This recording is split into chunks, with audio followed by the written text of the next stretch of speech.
Good day, my name is Maricor N. Gallardo from BID4AFSM, and I will be reporting about the continuation of Philippine National Building Code. Lights and ventilation.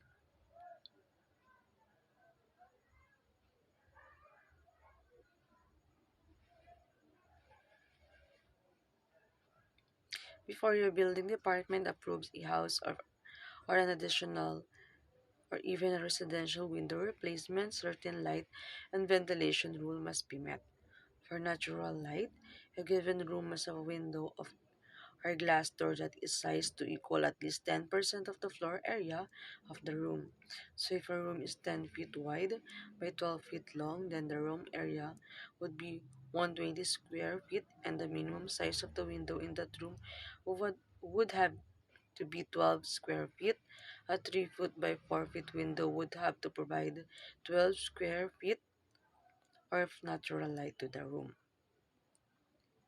For every 10 feet of floor area, you need 1 foot of natural light. For ventilation, natural ventilation must equal 5% of the floor area, or exactly half of the requirement for that of natural light. In our natural light example above, the window also would qualify for minimum natural ventilation if a half of it was operable. Although handled as separate issues, you can see that natural light and natural ventilation actually have a very specific relationship to one another in as much as calculation rules are concerned. Every building shall be designed, constructed, and equipped to provide adequate light and ventilation. All buildings shall face a street or public alley or a private street which has been duly approved. No building shall be altered nor arranged to reduce the size of any room or relative area of windows to less than the provided for buildings, or to create an additional room unless it conforms to the requirements of this rule. And no building shall be enlarged so that the dimension of the required court or yard would be less than what is prescribed for such building lot.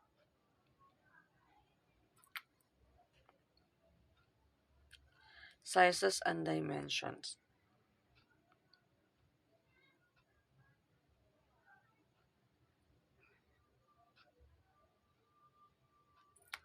Minimum sizes of court and yards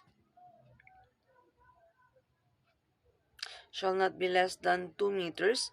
All inner court shall be connected to a street or yard, either by a passageway with a minimum width of 1.20 meters or by a door through a room or rooms. Abutments on the side and rear property lines may be allowed provided that the following requirements are first complied with: open space as prescribed, window opening, firewall with a minimum of 2 hours fire resistive rating constructed with a minimum height clearance of 0.40 meters above the roof.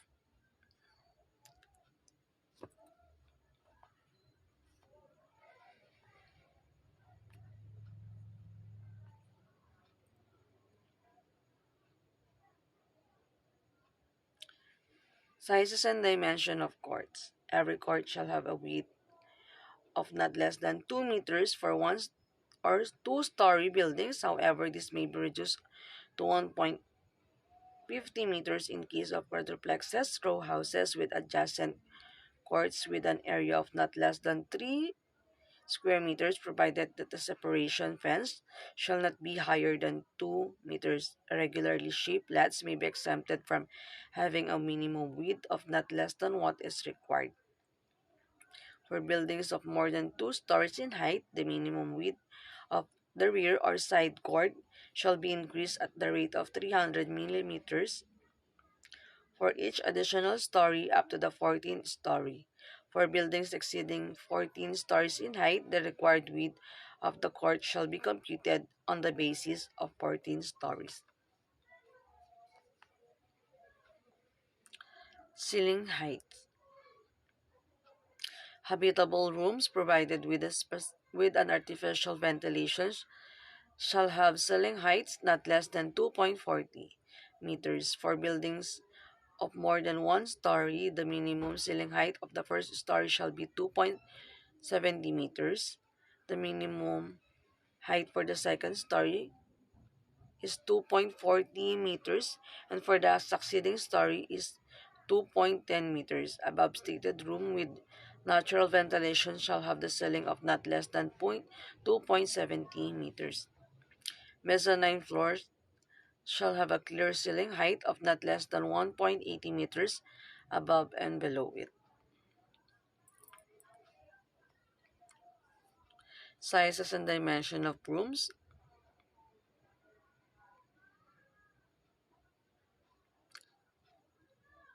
The minimum sizes of rooms and their least horizontal dimensions shall be as follows. Rooms for human habitation 6 square meters with a least dimension of 2 meters.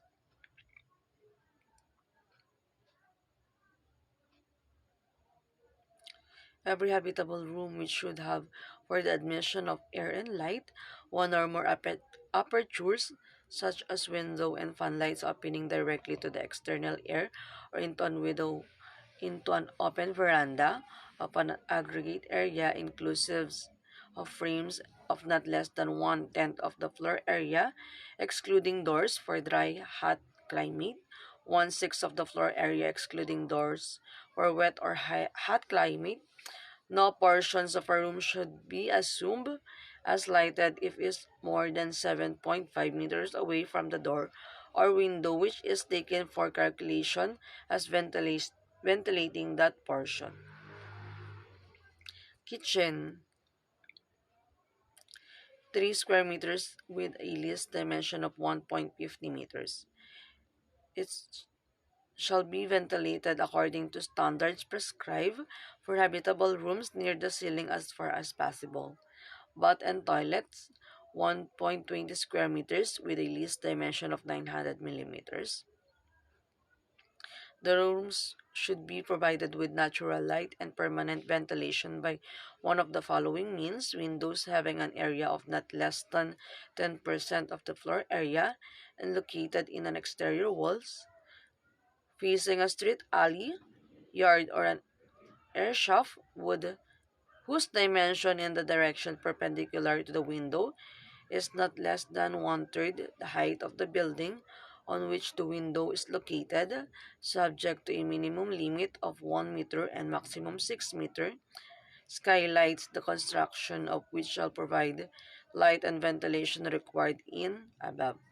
Ventilation ducts, provided such ducts have 130 square centimeter of area for each square meter of area, with a minimum total area of 300 square centimeters and least dimension of 9 centimeters. For stores or back rooms, this will have at least half of the ventilation required for living room. For basement and floors, basement and rooms located therein except rooms shall be lighted and ventilated by windows in exterior walls having a ventilating area of not less than 2.5% of the floor area. And for stairways, every staircase should be lighted and ventilated from an open air space of not less than 3 meters depth, measured horizontally in case of ground and one upper floor structure, 4.5 meter in case of ground and 2 upper and in higher structure than this. The open air shall not be less than 6 meters, provided that the lighting area shall not be less than 1 square meters per floor. Every staircase shall be ventilated properly. Airspace requirement in determining the sizes of the rooms. The minimum airspace shall be provided as follows. School rooms, 3 cubic meter with 1 square meters of floor area per person.